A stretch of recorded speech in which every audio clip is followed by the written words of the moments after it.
Ainsi donc, moi, Gaikai Puro Cuauhtémoc, descendant de ceux qui peuplèrent l'Amérique il y a 40 000 ans,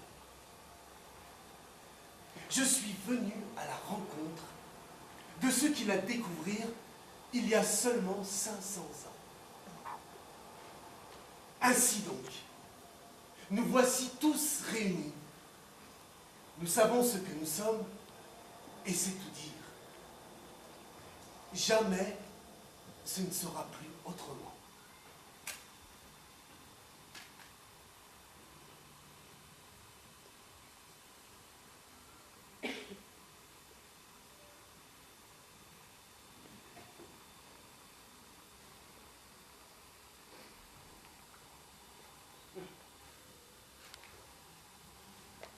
Hermanos, hermanas, le frère douanier européen me demande un papier écrit avec un visa pour venir à la rencontre de ceux qui sont venus à ma rencontre.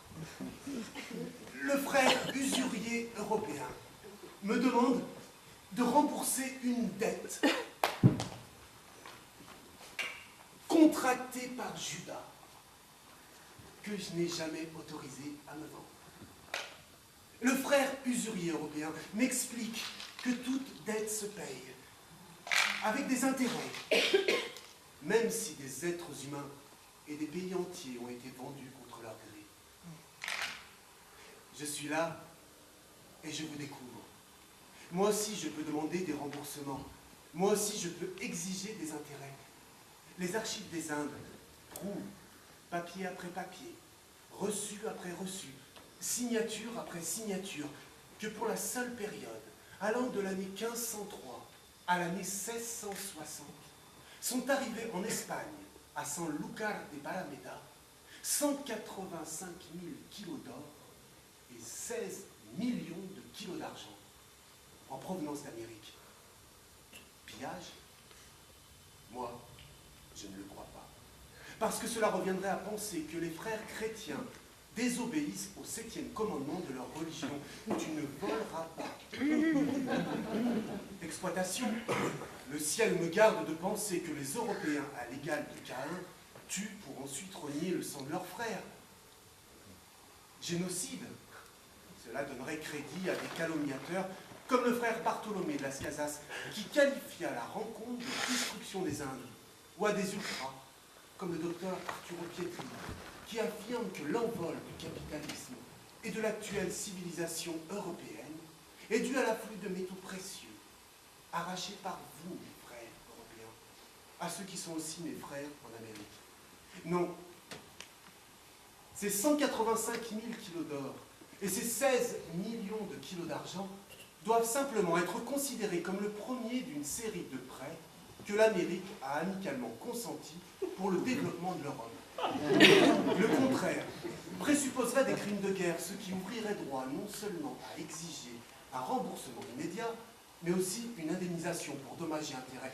Moi, Gaikai Puro Cuauhtémoc, je préfère croire en la moins offensive des hypothèses pour mes frères européens. Ces si fabuleuses exportations de capital ne furent que le début d'un plan Marshall Tetsuba pour la reconstruction de la barbare Europe, laminé par ces déplorables guerres contre les cultures musulmanes, celles-là même qui ont enrichi l'algèbre et l'architecture, pratiqué le bain quotidien et les règles d'hygiène, réintroduit la médecine scientifique et quelques autres acquis essentiels à la civilisation. C'est pourquoi, passé le 5e centenaire du prêt, nous pouvons nous demander, les frères européens ont-ils fait un usage conséquent, rationnel ou pour le moins productif des ressources qui leur ont été si généreusement avancées par le Fonds Indo-Américain International? Il nous faut malheureusement reconnaître que, d'un point de vue stratégique, ils dilapidèrent ces ressources dans les batailles de Lépante, Waterloo, Invincible Armada, Troisième Reich et autres formes d'extermination mutuelle, pour finir par se retrouver eux-mêmes occupés par les troupes de l'OTAN, comme au Panama, pero sin Canada. D'un point de vue financier, ils se montrèrent incapables, malgré un moratoire de 500 ans, non seulement de rembourser le capital et les intérêts de leurs dettes, mais aussi de se rendre indépendants de rentes régulières sous forme de matières premières et d'énergie bon marché que leur fournit le tiers-monde. Ces résultats déplorables corroborent l'affirmation de Milton Friedman, selon laquelle une économie dépendante ne pourra jamais fonctionner, et nous oblige à leur réclamer pour leur propre bien le capital et les intérêts que nous avons si généreusement tardé à leur réclamer pendant tous ces siècles. Al decir esto, hermanos, qu'il soit clair que nous ne nous abaisserons pas à recouvrir de nos frères européens les indignes et sanguinaires taxes flottantes de 20% annuels, allant parfois jusqu'à 30% que les frères européens exigent des peuples du tiers-monde.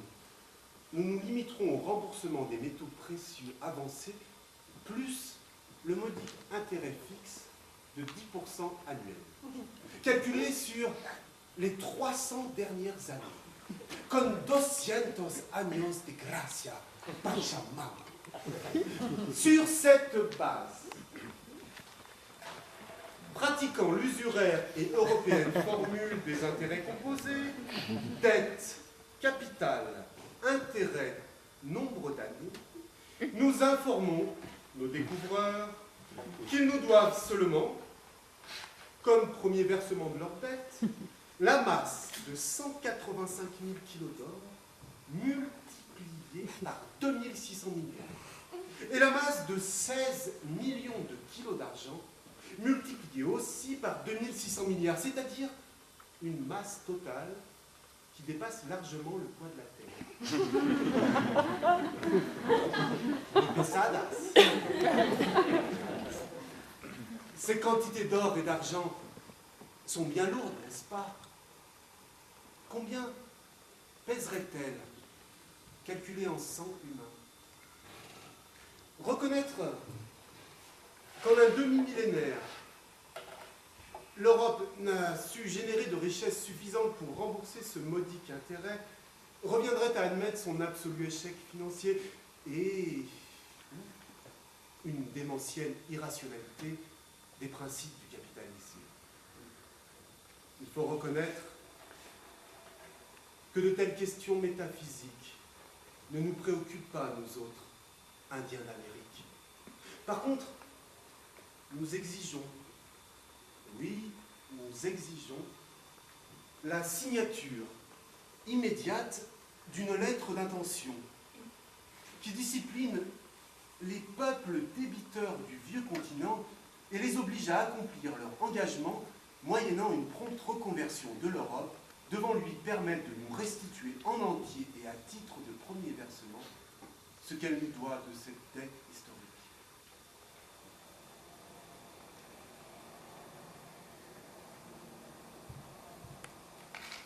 Les pessimistes disent du vieux continent que sa civilisation est en pleine banqueroute, ce qui l'empêche de tenir ses engagements tant financiers que moraux.